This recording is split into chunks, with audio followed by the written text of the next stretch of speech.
और सजदा खालिक को भी इब्लीस से यारा ना भी, ये बता किसको अपने इबादत का सिला मांगेगा। तो इस सूरत हाल में आज जब हिंदुस्तान के मौजूदा सूरत हाल का आप जायजा लेंगे तो कहीं ना कहीं आप जिम्मेदार कांग्रेस को ठहराएंगे, कहीं ना कहीं उसे मुजरिम आपको करार देना पड़ेगा। आप दिल पर हाथ रखकर बोलिए, क्या जो मौजूदा हिंदुस्तान है उसका उस सूरत हाल के लिए कांग्रेस जिम्मेदार नहीं है? क्या कांग्रेस आज जिससे एनआरसी और सीएए के नाम पर एक बहुत बड़ा बवंडर मचा हुआ है, क्या इसकी पैदाइश कांग्रेस ने नहीं की है? कांग्रेस सीएए एनआरसी की मां है, लेकिन आज इसके पर्दे पर्दा हमें समझाया जाता है कि बीजेपी ने इसको जन्म दिया है, जबकि बीजेपी की काविशों का नतीजा है कि इसे हिंदुस्तान के आम लोग जान गए, लेकिन इसकी पैदाइश कांग्रेस के खेमे में हुई है। लेकिन हमें इस बात से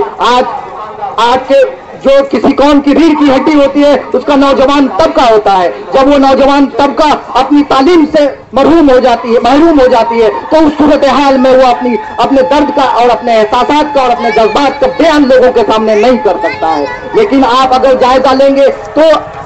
यूएपीए और टाडा और तमाम तरह के ऐसे डार्कोनियन लॉ के जरिए मुसलमानों के नौजवान तबकों को सलाखों के पीछे डाल देने की कोशिश किया, और किस जिम्रे में ये सारी चीजें और सजाएं उन्होंने मुरत्तिब कराई, वो इस वजह से कराई कि मुसलमान जो है धमाके करते हैं। तो सैयद बाबर जो लखनऊ का एक शायर है, मैं उसको याद करते हुए ये शेर कहना चाहूंगा कि हमारी जान जान जान मुसीबतों में डाल देते हैं, हमें हमारे घर से निकाल देते हैं, और धमाका धमाका धमाका वो कर गुजरते हैं रात के अंधेरे में, उजाले में हमारा नाम उछाल देते हैं। तो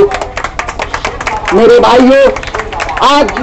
हमारी लड़ाई एक तवील लड़ाई है, एक लंबी लड़ाई है, जिसे अगर हम रात की करवटों को भी छोड़कर अगर हम उसे रात को भी वक्त कर दें इस लड़ाई के खातिर, तो कसम खुदा की वो कोशिशें और कभी से कम पड़ जाएंगी, क्योंकि कांग्रेस का हमने कूली बनकर और सेकुलरिज्म का हमने जो बोझ उठाया है उसमें हमने एक बहुत तेज तौकात अपनी रहनुमाई को कुचलकर कांग्रेस को मजबूत कराया है। तो क्या आज हमारी ये गलती नहीं रही कि हमारी ये मुश्तरका गलती है? आप अपने दिल पर हाथ रखकर धड़कते हुए दिल को एहसास कीजिए कि कांग्रेस ने आज हिंदुस्तान को इस सूरत हाल पे खड़ा किया है। ये बीजेपी जो मार्च 1982 में 2-3 सीट का मालिक था, आज पूरे हिंदुस्तान का नक्शा को ही बदल कर रख देना चाहता है।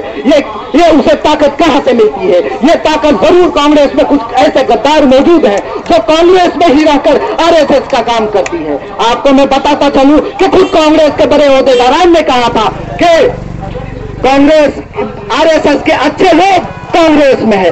अब ये बताइए कि आरएसएस में अच्छे लोग कहां से आ गए जब कांग्रेस में? अब अगर हम इस बात को कांग्रेस का एक काबीना मिनिस्टर ये कह रहा है, एक कैबिनेट मिनिस्टर ये कह रहा है और मुदल्लल अंदाज में कह रहा है, बिना खौफ व खतर के कह रहा है कि आरएसएस के अच्छे तर्जुमान, अच्छे लोग जो हिंदुस्तान के लिए नफा के लिए कुछ भी कर सकता है वो कांग्रेस के